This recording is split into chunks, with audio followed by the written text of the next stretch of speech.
আসসালামু আলাইকুম প্রিয় দেশবাসী।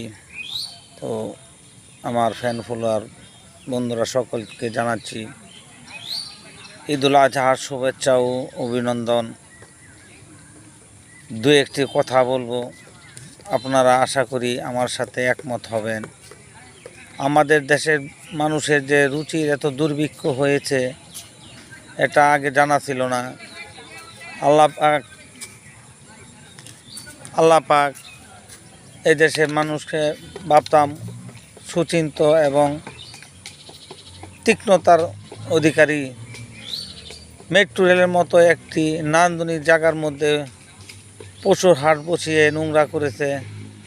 এটা দেখার পর আর আমার বিবেক কাজ করছে না।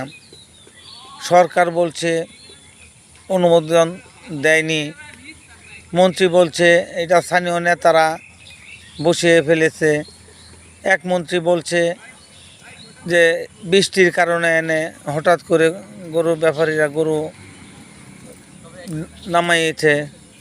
একজনে এক এক কথা দায়িত্ব জ্ঞানহীনভাবে কথা বলছে। দেশটার মধ্যে কি একটি অরাজক সৃষ্টি হয়েছে? আপনারাই বলুন, উত্তরে আশায় রইলাম।